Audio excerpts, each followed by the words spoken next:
Hello, Abigail here with the Astrology and Tarot for the new moon in Pisces.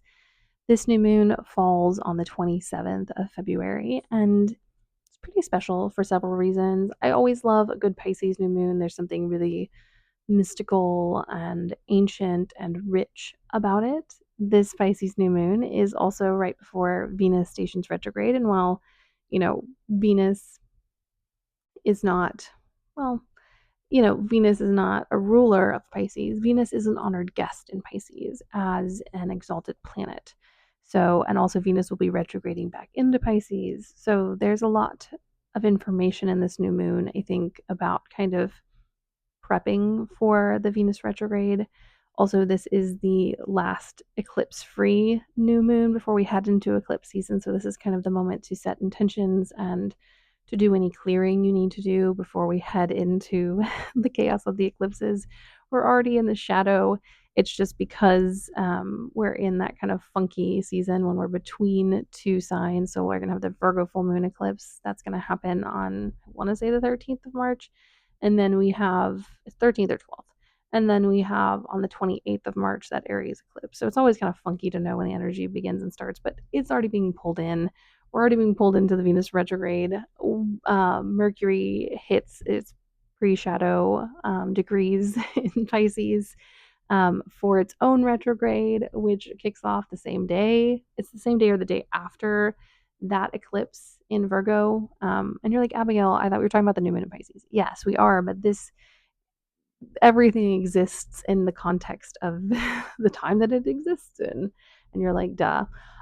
So just know that this is kind of a big setup. It might feel very pressurized. There's another reason for this. The only kind of major aspect that we have to this new moon is its ruler in a square in Gemini. So there is pressure. I do think, however, squares are for action.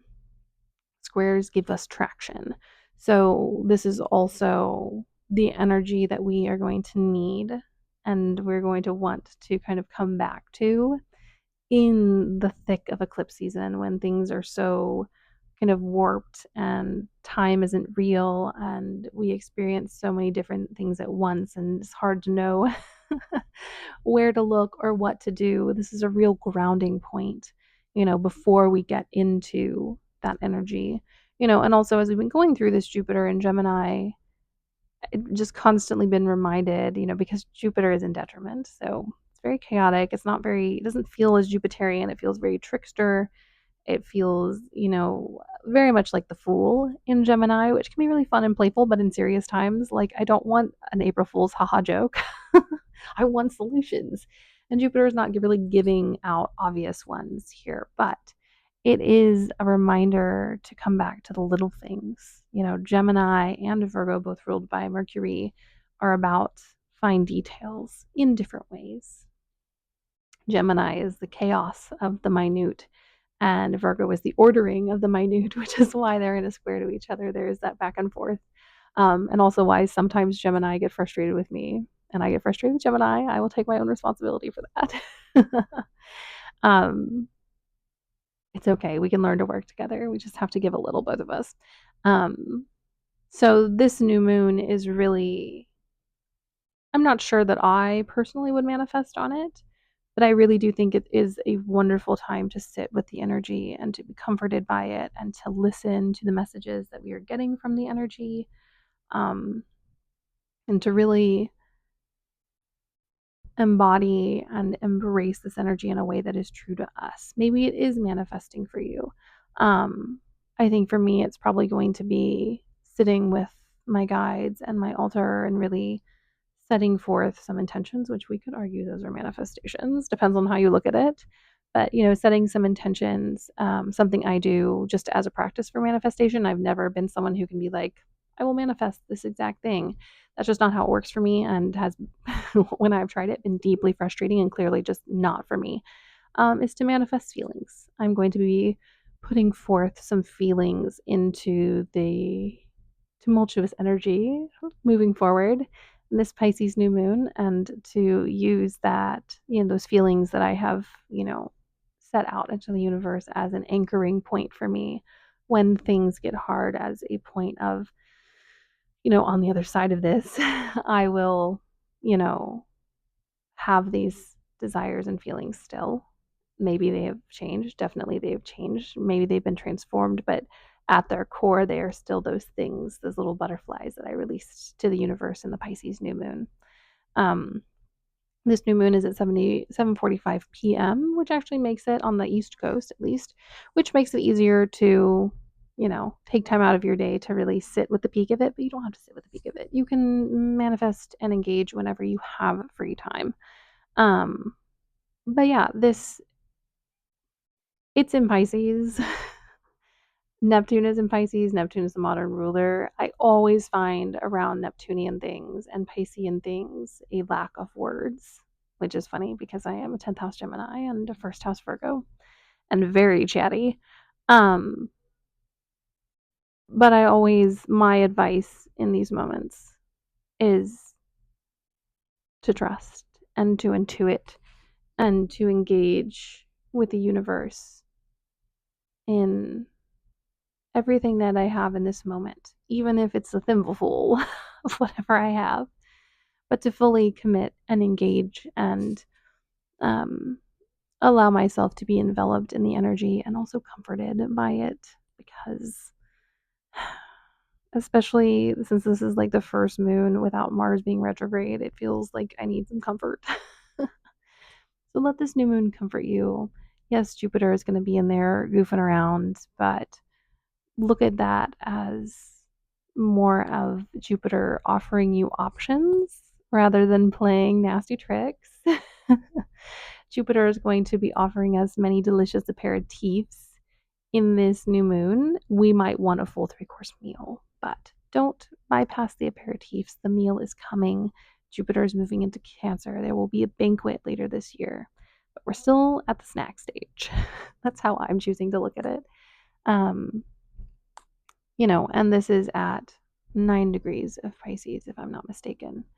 So look at what planets you have there, what aspects you have in your own natal chart will add an extra layer and level to this. Um, it's also our first, Piscean lunar event since the node shifted.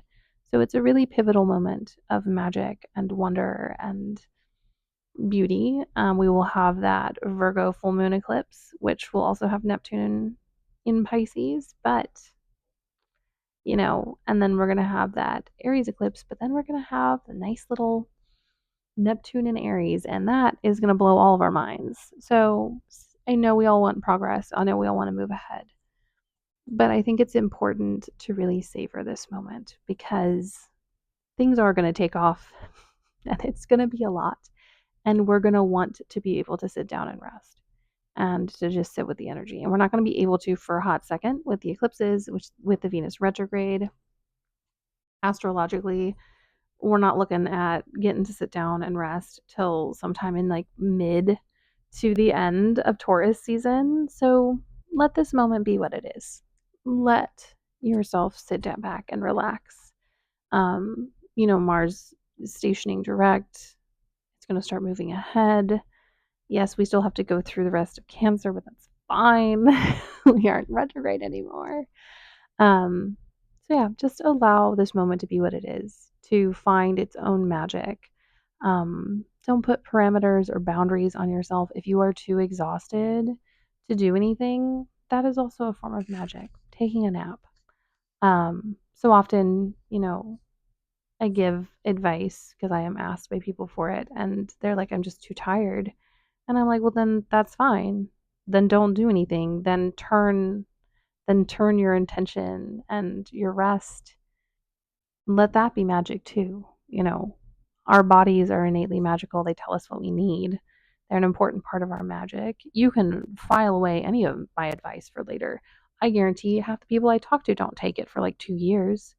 And later they're like, wow, when I started doing it, it worked. And I'm like, yeah, because it wasn't time yet. So don't put a timeline on yourself this new moon. Allow it to be what it is. Will we feel like maybe we were left wanting more? Yeah, but we're about to get more and a lot more. So don't worry about that.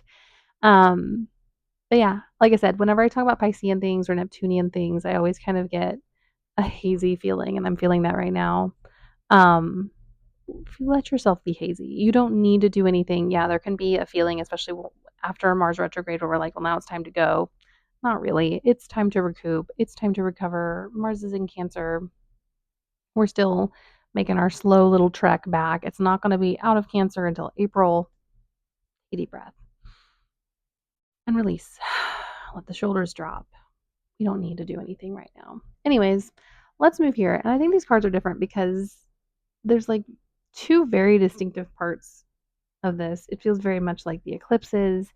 It feels very much like the way the Venus retrograde is going to happen because we have that eclipse in Pisces and then the eclipse in Aries, and we have Venus in Aries, and then Venus will go into Pisces, same with Mercury. There's two very distinctive differences. We have this one, which starts out with the Two of Cups. This new moon is about connection and our relation to other things and people and the joy of connection. I also think a lot of us are going through relational turmoil, whether it be friendship or romantic relationships or family dynamics.